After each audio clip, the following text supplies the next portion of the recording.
Hi guys, so this is Cooking with Sam, okay? Or the Before the Cook with Sam, okay? I'm gonna give you guys the walkthrough on how I get ready to make chicken parmesan. So that's what's on the menu for me tonight. I'm gonna cook chicken parmesan. So I make it separate, I make the chicken separately, and then I make the sauce separately, and then I do the noodles, okay? So just gonna go over everything that you need. I use linguine noodles when I make chicken parmesan. It's just a preference. You don't have to use this, but you need your noodles. Next important thing that you're going to need is a chicken breast, okay?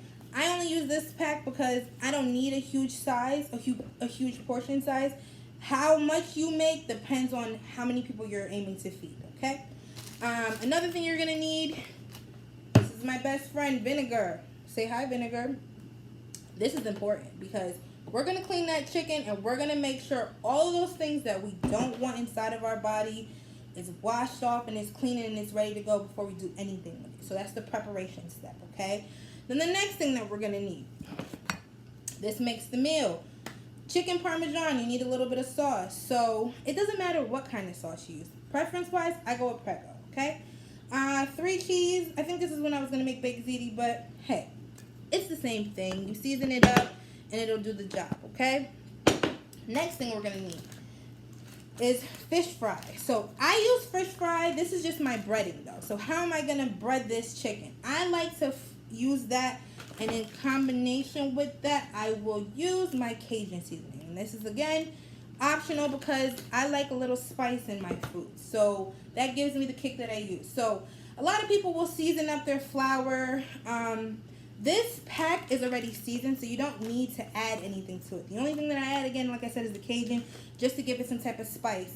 And that's optional. You don't have to. So another thing that is important, you need your garlic. Fresh garlic. This is an Italian meal. And the way to it, you need garlic. Fresh garlic. I will use garlic, fresh garlic, and then I will also use minced garlic. A couple seasonings that I prefer. The good old-fashioned onion powder, garlic powder. Can't go wrong with that. I do like the Goya, the perfect seasoning. I use this for my chicken and a dab of it in my sauce. Your sauce has to be seasoned, so you want to make sure that it tastes good. You're also going to need, I do sprinkle some sugar into my tomato sauce because I don't like the bitterness of it, so I will season it up, and then I will sprinkle some type of sugar in it to give it a little bit of, you taste it, but then you also taste the sweetness to it, okay? And when I say taste it, you taste the seasoning of it, okay? So a couple things that I want to go over today. So I went over what you're going to need. These are the prime things to do in a good meal, okay? But then there are other things that come into play, such as 5 senses, okay? In order to be a good cook, you need to use your 5 senses. You can't be a good cook if you're not using them, okay? Let's go over that. So what's the saying? Give me something good to eat. And in order to get something good to eat, one must know how to go about cooking, okay? And in order to cook, you use those 5 senses like I just mentioned. So we're going to start off with seeing. So when you see, you're eyeballing. Things that you see while you're cooking. You're eyeballing the amount of ingredients, how much seasoning you're putting in. You're paying attention to not only what you're doing, but also what is going on around you. Is it safe? Is there anything in my way? Is it a clean environment for me to be cooking in, okay? And then another thing we want to focus on when we're seeing while we're cooking is, how does it look? Does this look appealing? Would you eat it? If you wouldn't eat it, based off of your eyes, then I don't know. But what you're looking for is, does this look appealing? Does this look like something that I would want to eat, okay? Our second sense is going to be hearing. Hearing, what you're going to use is, what you're looking for is alarms, timers, smoke detectors. Do you hear any excessive sizzling? Okay, is something burning? You got to pay attention to all aspects because it takes a second. Okay, it takes 1 second. Either your food is done as far as tarnished, or you just created a fire and a mess. And those are all things that we don't want. We're cooking so we can eat it, and we want to be able to have a safe environment. Okay. So the next thing that we're going to talk about is tasting. With tasting, what you're looking for is, does it taste right? Okay, we're eating, yes, because we have to, but I'm eating this because I'm hoping it tastes good, you know? Does it need anything else? Okay, so with tasting, that's what you're looking for. Does it taste too salty? Does it taste too spicy? Does it taste What does your taste bud tell you initially? That's what we're looking for. With tasting, you also have to sample your food. A good cook samples their food.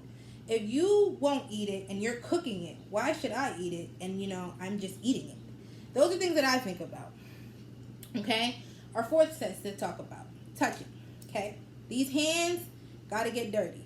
That's the only way to do it. I feel like if your hands aren't dirty when you're cooking, because you're cooking with love, you're putting passion into it. When you're touching your food to prepare it, what is the texture? Okay, is it smooth? Is it rough? Is it moist? Is it tender? Is it mushy? Is it slimy? Secreted? What is going on with it? What do you feel in those hands? Okay, and the last sense that we're going to talk about is smelling. So smelling is important because what you smell, sometimes smelling is the first thing when you're cooking. Do I smell like it smells good? Does it smell like it's sweet? Does it smell like it's spicy? Is anything burning? These are 5 senses that we don't realize that we're using when we cook, but in order to cook properly, safely, these are things that we have to keep in mind. Like, these are the things that we do it because we're so used to doing it, but these are the things that we don't take a second to pay attention to. Like, wow, I didn't realize how much I actually used all my senses until I started thinking about it. Like, every single sense is used in order for you to be a good cook. So, thank you guys all for listening. And what I'm going to go do now is cook my meal. So, thank you for listening. Have a good day.